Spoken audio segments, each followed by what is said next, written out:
Bismillahirrahmanirrahim. Assalamualaikum warahmatullahi wabarakatuh.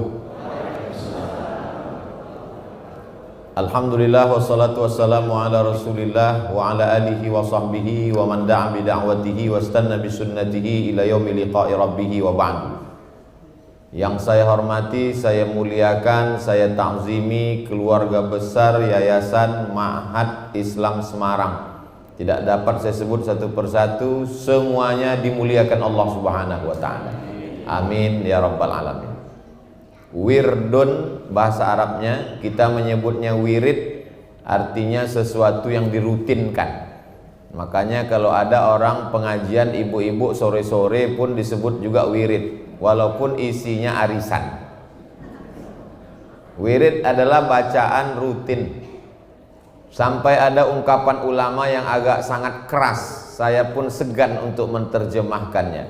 Man laisa lahu wir fahuwa qir. Siapa yang enggak baca wirid, maka dia monyet. Jadi alhamdulillah kita punya rutinan wirid. Wirid-wirid ini datangnya dari mana yang kita baca tadi? Itu semua diambil dari hadis Nabi Muhammad sallallahu alaihi wasallam. Man sholat subha fi jama'atin, siapa yang sholat subuh berjamaah, summa qa'ada yadhkurullah, setelah itu dia duduk berzikir mengingat Allah, hatta tatlu asyamsu, sampai terbit matahari, summa yusalli rak'ataini, setelah itu sholat sunat 2 rakaat. Jadi yang paling bagus itu habis sholat subuh duduk baca wirid sampai terbit matahari, kanat lahu ka ajri hajjatin wa umrah. Sholat sunat 2 rakaat dia dapat pahala seperti haji dan umrah, tamah, sempurna, sempurna. Hadis riwayat At-Tirmidzi, status hadisnya hadis hasan. Hadis hasan tidak ada ikhtilaf di antara ulama, kita amalkan. Saya pribadi mengajak jamaah biasanya dalam kajian subuh, habis baca zikir-zikir, membaca kitab hadis At-Targhib wa Tarhib, sampai waktu sholat sunat isyraq 2 rakaat. Waktunya mudah saja, kita cari waktu maghrib di daerah masing-masing. Jadi kalau di Semarang maghribnya jam 5.30, berarti baca wiridnya sampai jam 5.30 pagi. Setelah itu sholat sunat isyraq 2 rakaat, dapat pahala seperti haji dan umroh. Ini mengobati hati yang udah nyetor haji furoda nggak dapat visa.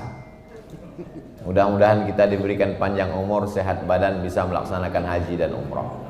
Kalau belum bisa, istiqomah saja baca wirid yang sudah dibacakan oleh guru kita tadi, tinggal di share di grup Yayasan Ma'had Islam Semarang, tinggal diamalkan insyaallah. Amin ya rabbal alamin. Masalahnya kita insya Allah baca wirid, sholat subuh berjamaah, tapi umur kita ini tidak panjang. Kata Nabi, baina sittin wa sab'in, antara 60 70. Ustadz Faik 64, tinggal 6 tahun. 64, tinggal 6 tahun kata beliau. Kalau 70 60, Masya Allah, 60 baina sittin 60 wa sab'in 70. Habis itu kita tidak tahu apa yang terjadi di atas dunia ini. Tapi ada satu yang membuat orang bisa panjang umur melebihi itu. Contohnya adalah, saya urutkan dari ujung Pulau Sumatera, Aceh paling atas. Di situ ada orang yang sudah meninggal dunia. Saya ziarah ke makamnya, datang ke tanah yang diwakafkan, namanya Syekh Mudawali. Punya anak orang pertama yang dapat gelar doktor dari Al-Azhar Kairo, orang Asia Tenggara, bidang usul fikih. Namanya Syekh Muhibbuddin Wali, Profesor Dr. Syekh Muhibbuddin Wali, anak dari Syekh Muhammad Wali atau disebut juga Syekh Mudawali. Sampai hari ini masih dikenang orang, namanya disebut, murid-muridnya bersebaran di Aceh. Apa yang membuat dia panjang umur padahal sudah meninggal dunia? dia membangun pesantren Darussalam Labuhan Haji.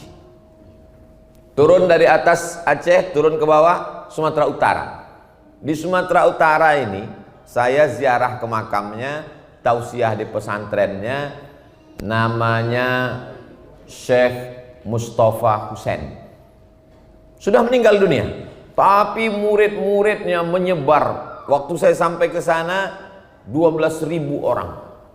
Santri perempuan 5.000. Ternyata kalau kita disambut 5.000 orang perempuan semua merinding juga.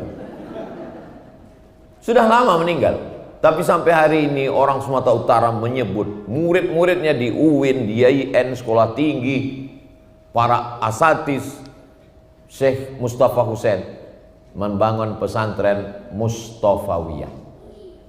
Turun ke bawah dari Sumatera Utara, Riau. Di Riau juga ada seorang ulama namanya Syekh Abdul Ghani. Syekh Abdul Ghani meninggal, dilanjutkan anaknya Syekh Aidarus. Syekh Aidarus meninggal, dilanjutkan anaknya Syekh Alaidin. Apa yang membuat bertahan? Mereka membangun pesantren namanya pesantren Darussalam Batu Besuran. Datang pembangunan PLTA, hancur karena tenggelam desa, tapi direlokasi, pindah ke tempat lain. Pesantrennya masih tetap tegak berdiri sampai hari ini. Ini kalau saya urutkan provinsi-provinsi ini bisa sampai subuh. Kita langsung aja melompat ke Jawa Timur. Saya kebetulan kemarin mempresentasikan disertasi S3 saya. Judulnya Syekh Muhammad Hashim Asy'ari Wajuhuduhu fi Nashris Sunnah di Indonesia. Tebalnya 600 halaman. Apa untungnya saya sebutkan 600 halaman itu? Supaya nanti yang nonton di YouTube tahu saya ini bukan ustadz kaleng-kaleng. Orangnya sudah meninggal dunia, tapi sampai hari ini masih tetap tegak berdiri, santrinya puluhan ribu. Itulah dia pesantren Tebu Ireng. Dan sekitarnya ada ulama-ulama besar, Syekh Kiai Haji Bishri Shansuri, Syekh Kiai Haji Abdul Wahab Hasbullah, dan satu lagi adalah Syekh Tamim, yaitu pondok pesantren Darul Ulum Rejoso. Jadi memang ternyata yang membuat abadi itu adalah pondok pesantren. Jadi saya sering juga diingatkan jamaah, Ustadz Somad mau sampai kapan ceramah ini? Dia khawatir melihat badan saya kurus. Nanti Ustadz meninggal tidak meninggalkan apa-apa. Lama juga saya termenung, betul. Saya nanti kalau mati meninggalkan apa? Tapi sejak malam ini saya akan pede menjawab. Nanti kalau Ustadz meninggalkan apa? Saya meninggalkan Ma'had Islam Semarang.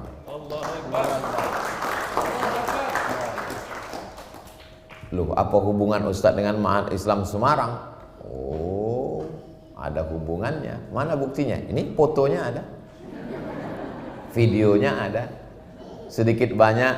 Maka insya Allah saya berterima kasih kepada keluarga besar Yayasan Ma'had Islam Semarang dilibatkan dalam acara ini. Saya menumpang perahu safinah kapal Nabi Nuh yang akan menyelamatkan dari banjir bandang. Perahu itu bernama Yayasan Ma'had Islam Semarang. Allahu Akbar. Jadi kita ini akan mati menghadap Allah Subhanahu wa taala, diawali dengan jantung koroner, diabetes meletus, asam urat, asam lambung, dan asam-asam lainnya. Ada yang kekal abadi, yaitu Ma'had Islam. Perjuangan yang sulit adalah pembebasan tanah. Ternyata tanahnya sudah ada 6.000 meter, tapi karena tidak dibangun, kesakitan massal, tinggal 4.000 meter. Kalau 4.000 meter ini tidak kita selamatkan, habis. Maka 4.000 meter yang tersisa inilah. Jadi tadi saya tanya berapa meter tanahnya, tinggal 4.000 Ustaz. Di pusat kota atau di pinggir, di tengah kota, berarti nggak bisa ke samping, dia mesti ke atas. Sesuai dengan yang kita tonton di TV. Yang namanya pembangunan itu ke atas, bukan ke samping. Bangunannya mesti naik ke atas. Jadi kalau gitu kita mesti menyiapkan semennya, batu batanya. Saya lihat di samping udah ada batu bata. Biasanya peletakan batu pertama itu di atas tanah. Seumur-umur baru ini insya Allah peletakan batu pertama di hotel. Insya Allah. Lama sudah saya tausiah kemana-mana tempat. Baru ini peletakan batu pertama di hotel. Nanti setelah diletakkan baru dibawa ke lokasi. Itu tidak mengurangi apapun. Catatan malaikat tidak pernah lalai dan lupa. Jadi dahsyatnya sedekah. Yang pertama adalah membuat orang kekal abadi, gak mati-mati sampai hari kiamat.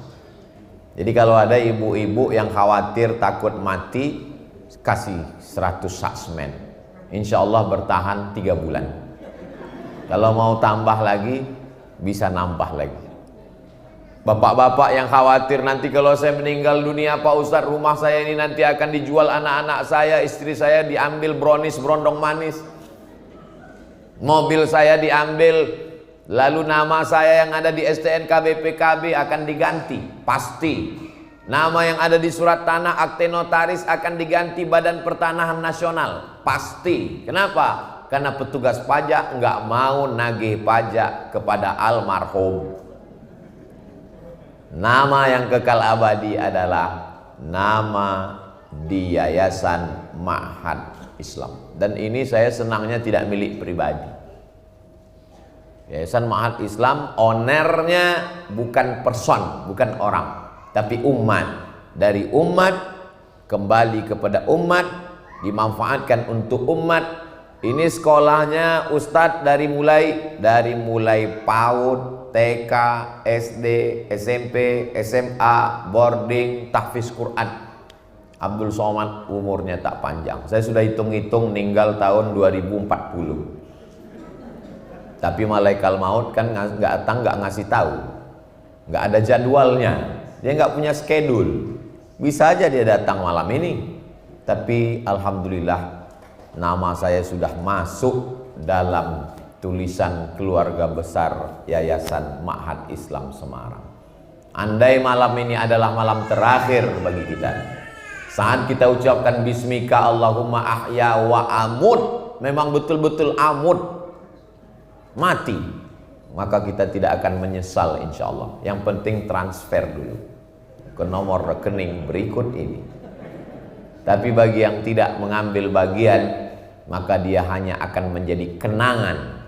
Pernah jadi orang kaya, pernah jadi pejabat, pernah jadi konglomerat, pernah punya uang banyak, tapi tidak satu pun punya kita. Ada seorang ulama duduk di samping orang yang mau sakratul maut.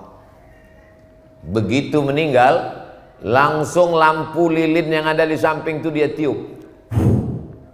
Kenapa kamu tiup? Orang meninggal mestinya kita hidupin banyak lampu, karena banyak yang mau takziah. Tadi sebelum dia mati, lilin itu punya dia. Setelah dia meninggal, lilin itu punya ahli warisnya. Dan kita tidak berhak memakai cahayanya, karena ahli warisnya belum tentu izin. Sekarang mobil itu punya ibu, sekarang rumah itu punya bapak. Sedetik sebelum malaikat maut tiba, setelah itu maka dia berganti. Walakum nisfu ma taraka azwajukum illam yakul lahunna walad. Suami dapat 50% kalau tidak ada anak. In kana lahunna waladun, kalau ibu melahirkan anak, falakumur rubu'u. Suami mendapat 1/4. Sekarang pengadilan menetapkan lagi pembagian baru yang disebut dengan gono gini. Apa arti gono gini? Kau begono, aku begini. Jadi kalau selama menikah dapat hasil 10 miliar, tidak dihitung sebelum menikah. Start nikah tahun 2000, sekarang 2022, meninggal dapat pencarian bersama 10 miliar. Sebelum bagi faraid hukum Islam, dibagi 2 menurut hakim. Duit ibu yang 10 miliar dibagi 2, 5 miliar untuk bapak. Kalau 5 miliar untuk bapak, itu yang nangis cuma sebelah kanan aja, yang sebelah kiri buka. Bapak Ibu yang dimuliakan Allah SWT. Lalu yang kekal abadi yang mana? 2-3 sak semen, batu kerikil, batu bata, kosen pintu, ngecor, tiang, itulah yang akan kekal abadi. Karena anak-anak tahfiz Quran di Ma'had Islam Semarang, sholat subuh, sholat zuhur, sholat asar, sholat maghrib, sholat isya, tahajud malam, mereka mulai jam 3:30 sudah bangun, sholat sunat taubat, sholat sunat hajat, sholat sunat tahajud, sholat sunat witir, ngulangi hafalan Quran, azan subuh, qobliyah subuh, sholat subuh, baca wirid sampai terbit matahari, masuk kelas, sholat zuhur, ba'diyah zuhur, sholat asar, murojaah, ngulang hafalan Quran, maghrib, isya, jam 10 malam baru mereka tidur. Anak kita belum tentu membacakan Quran untuk kita 24 jam seperti anak-anak yang akan jadi santri Ma'had Islam Semarang. Allahu Akbar. Saya hanya mengingatkan, bayangkan bahwa kita akan mati malam ini. Saya kalau tidur dekat dinding, hidung saya tempelkan ke dinding, saya bayangkan beginilah nanti mati. Karena orang mati itu hidungnya menempel ke liang lahat. Jadi kalau dinding liang lahat ini hidung kita, pandangan kita tidak sampai setengah jengkal. Tapi ada orang yang pandangannya seluas mata memandang. Itulah orang yang sempat berwakaf tanah. Siapa yang mewakafkan tanah 4.000 meter itu dulu, yang awalnya 6.000 jadi 4.000, maka orang yang mengambil 2.000 itu kalau tidak izin, di akhirat dia akan dituntut di hadapan Allah SWT. Tak usahlah kita ungkit permasalahan yang lalu tak dapat diulang, tapi yang 4.000 ini masih dapat kita selamatkan, maka kita akan ditanya di hadapan Allah, la tus'alunna yauma idzin anin na'im.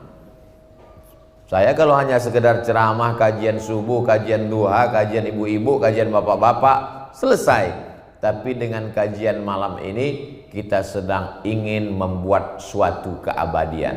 Dahsyatnya sedekah yang pertama, abadi sampai hari kiamat. Yang kedua, orang-orang yang sudah mati meninggal dunia itu kalau ditanya, hai jenazah-jenazah, mayat-mayat orang kubur, kalian kalau dihidupkan lagi mau apa tidak? Mereka menjawab. Jawabannya diceritakan dalam Quran. Laula akhartani ila ajalin qarib. Kalau kau beri kami waktu ya Allah hidup qarib, semenit, sedetik saja. Kalau dikasih hidup sedetik kamu mau apa? Kata mereka menjawab, fa'as-saddaqah, kami mau bersedekah. Tak ada di antara jenazah itu yang menjawab kami mau haji, enggak ada. Kami mau umroh, enggak ada. Kami mau sedekah. Kenapa? Karena kalau haji balasannya nanti setelah hari kiamat. Al-hajjul mabrur laisa lahu jaza ilal jannah. Tapi sedekah balasannya langsung cash sebelum hari kiamat, diterima di alam kubur. Itulah mengapa orang-orang yang dikubur itu ketika ditawarin hidup lagi, mereka ingin kalau kami hidup sedetik saja kami mau bersedekah. Tapi apa mau dikata, ruh tidak akan mungkin masuk lagi ke jasad untuk bangkit ke atas dunia mengambil uang tabungan, karena sudah mati menghadap Allah. Kullu nafsin dha'iqatul maut. Orang yang mati itu sekali saja merasakan mati. Sekali lagi dia tidak lagi merasakan mati, karena dia mempertanggungjawabkan semua yang sudah dia terima di hadapan Allah Subhanahu wa ta'ala. Yang ketiga, kullu mri'in tahta zilli shadaqatihi. Ketika nanti kita dibangkitkan di padang mahsyar, tidak ada payung, tidak ada atap, tidak ada tenda, semuanya hancur lebur. Tapi ada orang yang tenang, adem, ayem, tidak berkeringat. Siapa dia? Kullu mri'in tahta zilli shadaqatihi.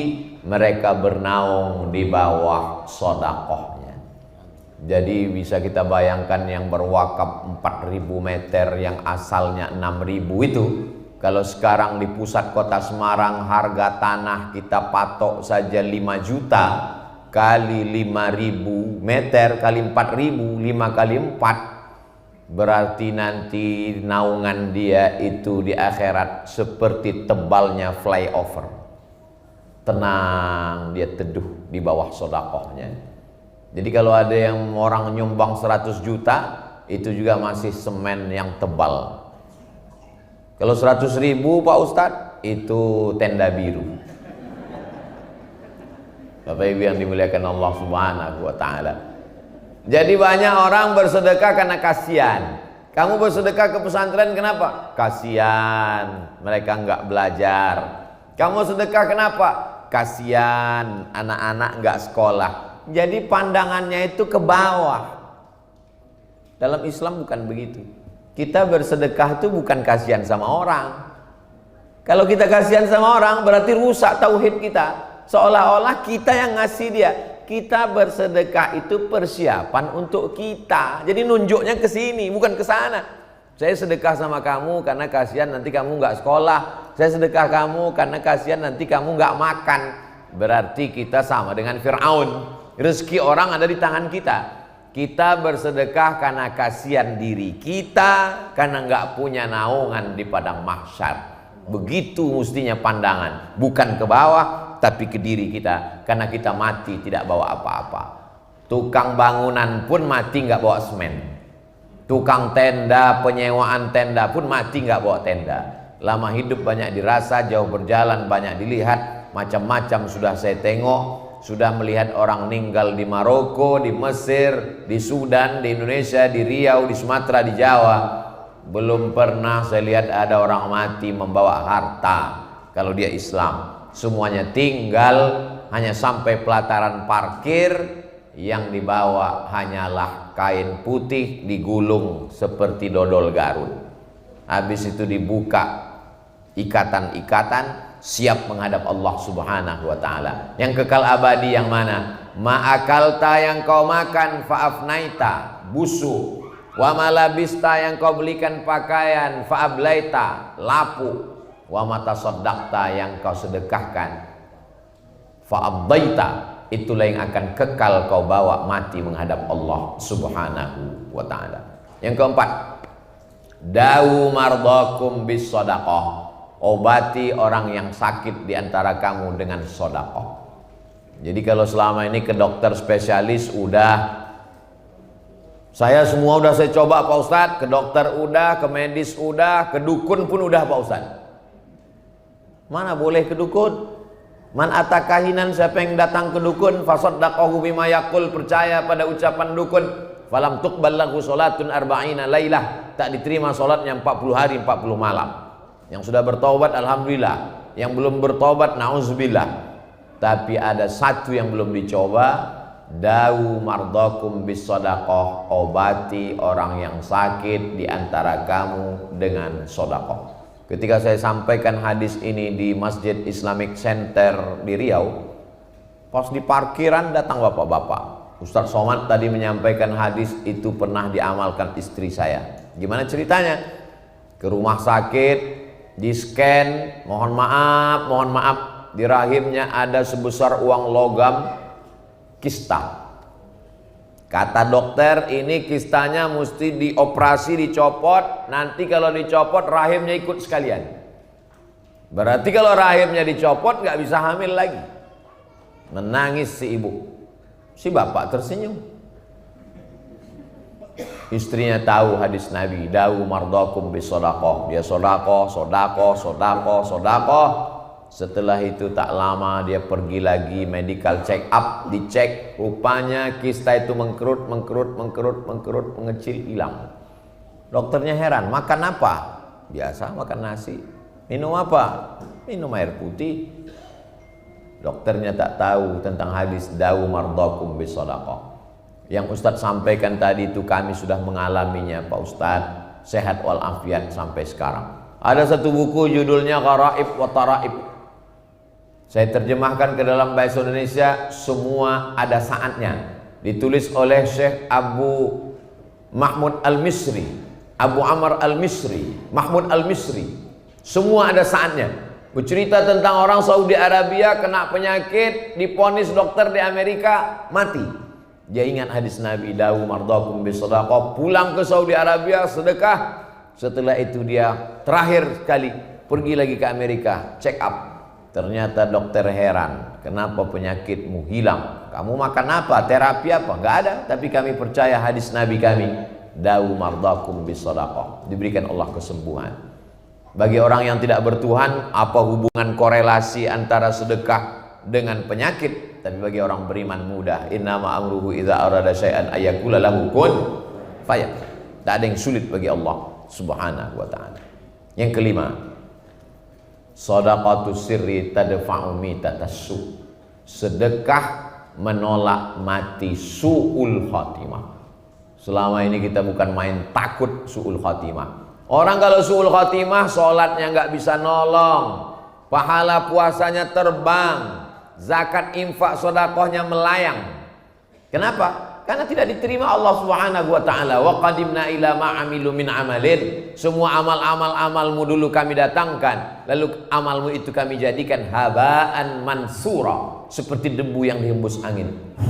Tak ada maknanya. Gara-gara su'ul khatimah. Kita setiap hari berdoa, Allahumma khtim lana bi husnil khatimah wala takhtim alaina bi su'il khatimah. Tapi kata Nabi, ada cara menolak mati su'ul khatimah. Dengan apa? Shadaqatus sirri tadfa'u mitatassu. Sedekah menolak mati su'ul khatimah. Ada seorang anak muda pakaian ihram, sujud di belakang makam Ibrahim, ninggal sedang sujud. Tidak ada kematian yang lebih indah daripada ini. Di tanah haram, dalam Masjidil Haram, pakaian ihram, selesai tawaf, dalam keadaan bersuci, dalam keadaan sholat, di sujud terakhir, aqrabu ma yakunul abdu min rabbih wa huwa sajid. Orang paling dekat dengan Allah waktu sujud, ninggal. Datang orang ke rumahnya, belum nikah, nanya ke ibunya, anak ibu ini ulama? Enggak. Amalnya apa? Biasa seperti anak muda yang lain, kerja, pulang. Beberapa hari setelah itu datang, mohon maaf, janda membawa beberapa orang anak. Ibu siapa? Kami ikut bela sungkawa atas anak lajang ibu yang meninggal. Kenapa? Gajinya selama ini sepertiga dia bagikan untuk anak yatim. Allah muliakan dia karena sedekah. Diangkat Allah Subhanahu wa ta'ala derajatnya, diselamatkan dari su'ul khatimah, diberikan husnul khatimah, hidupnya aja sudah disaksikan orang banyak kemuliaan, apalagi ketika menghadap Allah Subhanahu wa ta'ala. Tapi tidak semua yang sudah meninggal tiba-tiba janda datang bawa anak itu tanda husnul khatimah. Bapak Ibu yang dimuliakan Allah Subhanahu wa ta'ala. Yang keenam, di antara yang paling diinginkan orang beriman adalah mengalir sesudah kematian. Karena sesudah mati ini semuanya putus. Kalau ada di antara ini malam Jumat, baca surat Al-Kahfi, baca surat Yasin. Yang sudah baca, alhamdulillah. Man qara'a surat Al-Kahfi yaumal Jum'ah. Siapa yang baca surat Al-Kahfi hari Jumat, petang Jumat, sore Jumat, malam Jumat, adha'a lahum min nur, Allah berikan dia cahaya ma bainal jumu'ataini, antara Jumat ini dengan Jumat depan. Surat Yasin, man qara'a surat Yasin, man qara'a Yasin fi lailatin, siapa yang baca surat Yasin pada suatu malam, enggak disebut malam Jumat, terserah malam apa aja, asbaha maghfuran lah, waktu subuhnya dia sudah diampunkan Allah. Hadisnya hadis hasan. Ustadz menceramahi orang aja, Ustadz udah baca apa belum? Sudah. Tadi habis sholat maghrib baca Al-Kahfi, habis itu baca Yasin, sampaikan hadiah pahalanya ke almarhumah orang tua, almarhum, kepada kaum muslimin muslimat. Itu tradisi yang selalu saya lakukan. Karena kalau cuman ceramah ngomong, nggak dilakukan, nggak diamalkan, pas ceramah itu dia nendang ke dalam. Baca surat Al-Kahfi, dia ente aja belum baca. Nah, jadi saya tidak menyuruh tapi mengajak. Tapi baca Al-Kahfi ini kita hanya sekedar baca, habis itu berhenti. Begitu kita meninggal dunia, nggak ada lagi membaca surat Al-Kahfi, nggak ada lagi baca Yasin. Bapak yang rajin sholat tahajud malam, setelah meninggal dunia putus. Tapi ada yang tetap mengalir sampai mati. Apa dia? Shadaqatun jariyah. Kita tidak baca, tapi anak-anak yang ada di pesantren Ma'had Islam Semarang, dibimbing oleh para ustaz asatiz, mereka membaca setiap malam Jumat, kita mendapatkan limpahan, walaupun bukan anak kita, walaupun tidak ada hubungan darah dengan kita. Ustaz Somad, iya, mereka kan bukan anak kita, betul, kok pahalanya bisa nyampai ke kita? Dalam hadis itu kan dikatakan idza matal insan, sahih Muslim, in qata'a amaluhu illa min salasin, shadaqatin jariyah au ilmin yuntafa'u bi aw waladin shalihin yad'u lah. Hadis lain ada, man dalla ala khairin falahu mithlu ajri fa'ilihi. Orang yang menunjukkan amal perbuatan baik dia dapat pahala seperti orang yang melakukannya. Itu kan untuk para ustadz guru-gurunya. Saya tidak ustadz. Sedekah tanah, wakaf semen, batu bata, kerikil, itulah yang akan membuat mengalir sampai hari kiamat. Karena yang namanya pondok pesantren tidak akan mungkin dijual. Kenapa tanah 2000 meter itu bisa hilang? Karena nggak ada bangunannya. Kalau sudah ada bangunan tidak akan mungkin orang berani menggeser. Pesantren, hati-hati, nanti kamu kena laknat, terkutuk 7 turunan. Orang takut karena ini adalah milik Allah. Tanah wakaf la yuhabu, tidak bisa dihibahkan, wala yurasu, tidak bisa diwariskan, wala yuba'u, tidak bisa diperjualbelikan. Tertulis di akta notaris Badan Pertanahan Nasional, Kanwil menuliskan ini adalah milik Yayasan Ma'had Islam Semarang. Siapapun tidak mau menerima gadainya. Kenapa? Karena ini milik umat, kembali kepada umat, dikelola oleh umat. Jadi malam ini kita sedang membahas sesuatu yang dapat menyelamatkan kita. Pada saat itu tak ada yang bisa menolong. Yatsba'ul mayyita salasun, yang mengiringi mayat sampai ke liang lahat ada 3. Yang pertama maluhu, hartanya, mobil mewahnya sampai pelataran parkir. Yang kedua ahluhu, istrinya, suaminya, anaknya, mantunya, cucunya, nangis semuanya. Tapi air mata tak semuanya air mata kesedihan, banyak juga air mata buaya. Ternyata buaya itu nggak ada pori-porinya, dia nggak berkeringat.